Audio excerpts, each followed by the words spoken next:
Hockey le magazine a le plaisir cette semaine et cette saison de se retrouver à nouveau avec Mme Catherine Laroche, qu'on a découvert l'an dernier. Catherine qui s'était jointe à nous comme collaboratrice l'an dernier, qui a fondé Ego sans Ego, une entreprise de cheminement personnel chez les athlètes, chez les hommes aussi beaucoup. Catherine, d'abord, merci d'être de retour dans l'équipe de Hockey le magazine cette année. Bien, merci de me recevoir à nouveau. Catherine, on s'était rencontrés il y a 1 an, puis on va le faire encore cette saison périodiquement au cours de l'année. Tu avais déjà eu un paquet de choses qui s'étaient passées dans ta vie l'an dernier et je pense que ça a continué d'aller de manière exponentielle. Tu travailles encore une fois avec les athlètes, peut-être pouvoir rappeler un peu le rôle que tu as avec les joueurs de hockey pour ceux qui n'avaient peut-être pas été avec nous l'an dernier. Oui, bien en fait, j'offre autant des accompagnements privés que je donne des ateliers de groupe, autant dans les équipes que les organisations. C'est comme un support émotionnel, en fait, une approche assez humaine aussi, unique à moi-même. En fait, les gars, ils peuvent avoir accès à du support plus, justement, émotionnel, d'être capable de pouvoir se déposer dans un espace où c'est sécuritaire de le faire, parce qu'on le sait qu'avec la mentalité qui a déjà été, c'est de réprimer les émotions qui est un petit peu plus leur façon de faire, puis de moins le faire maintenant, ça leur donne accès à moins d'anxiété, à être en mesure de plus performer aussi. Fait que c'est vraiment comme une approche un peu nouvelle, je dirais. Tu es parti en fait de aucune base, pas aucune base, mais dans le sens que c'est un canevas qui était vide. Tu as créé un peu l'approche que tu voulais amener, qui venait d'expériences que tu avais vécues, qui venait de toi, ce que tu avais peut-être moins aimé dans ton parcours d'ancien athlète aussi, parce que tu en es une ancienne athlète. Tu as mis tout ça ensemble un peu pour amener le programme que tu offres maintenant? Oui, exactement. Bien, je pense que l'enseignement par le vécu a toujours été un peu plus fort, selon moi, de ma perspective. Puis, tu sais, c'est ce que je rappelle tout le temps quand je donne un atelier. Je possède pas la vérité absolue. Je possède la mienne. Fait que moi, ce que je partage avec les gars, c'est vraiment ma recette de comment j'ai vu à quel point moi, ça m'a transformé, à quel point aussi j'ai vu d'autres gens se transformer à travers ça. Donc, c'est ça. C'est vraiment un enseignement plus unique du vécu. Mais oui, la base était quand même de mon propre vécu, de ma dénonciation, en fait, en justice, qui, pour moi, était trop anxiogène. C'est le chemin que j'ai décidé de marcher pour ma propre guérison.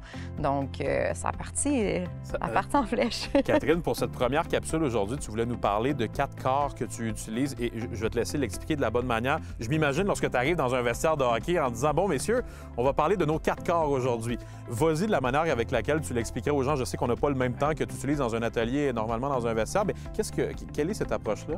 Mais en fait, on a 4 corps. Puis c'est ça que j'explique aux gars, parce que souvent, on va focusser sur le corps tangible qu'on a, le corps physique. Puis c'est surtout ça que les gars vont essayer de miser, ils vont s'entraîner, tout ça. Puis là, des fois, il y en a qui vont m'arriver en accompagnement 1-1, puis ils vont me dire « Hey, là, j'ai encore mal là. » On a beau voir des physios, des chiro, peu importe, ça part pas. Donc c'est là qu'on va explorer les 4 corps, parce que là, on a le corps tangible qui est le corps physique, on a le corps émotionnel qui est intangible, on a le corps mental, si on le sait à quel point il peut aller rapidement aussi pour l'anxiété, puis on a le corps énergétique. Le corps énergétique, c'est juste de rentrer dans une pièce puis de sentir qu'il y a quelque chose qui se passe. Si tu te sens bien ou pas. Oui, exactement. Puis des fois, je peux dire à un gars, tu peux rentrer, t'es de bonne humeur dans le locker, puis là, après ça, 2 minutes après, t'es fâché, tu sais pas trop, bien, il y a des choses qui se passent. Donc, c'est de ressentir, encore une fois, l'intangible. Fait que, l'intangible est difficile à aller explorer, puis c'est un peu pour ça que je suis là. Fait que, on va vraiment élaborer un plan sur les 4 corps, puis ça fait tout le temps un sens, où est-ce que, selon où il y a mal ou selon où il y a des inconforts, on va pouvoir aller explorer qu'est-ce qui s'est passé au niveau de ses émotions, qu'est-ce qui s'est passé dans son corps mental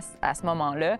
Fait que c'est ça. Comment tu arrives à mesurer les progrès que vous faites ensemble et comment tu arrives à différencier? Il y avait une certaine douleur à cet endroit-là. Là, maintenant, on a travaillé sur un autre côté. Ça l'a aidé à réduire cette douleur-là, si on peut le dire comme ça? Oui, exactement. Bien, ça va être comme ça aussi, mais ça va être juste la prise de conscience, de voir le gars quand il fait la prise de conscience, puis à quel point ça fait du sens pour lui. Tu sais, encore là, c'est ça. Moi, je suis une accompagnatrice, là.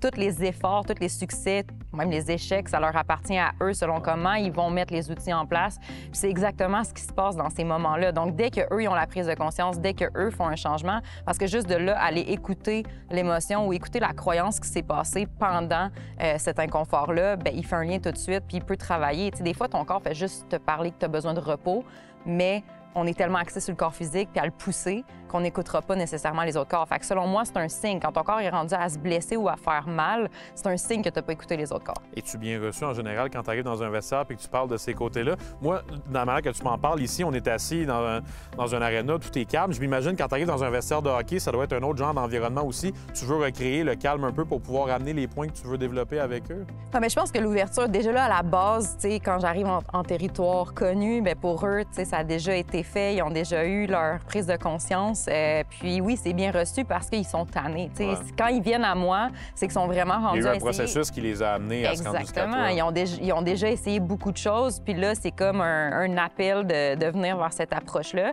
Fait que oui, automatiquement, dès que j'en parle, c'est reçu. Puis c'est de voir aussi le visage de aïe aïe, comme on peut aller dans l'intangible puis ça fonctionne. Là.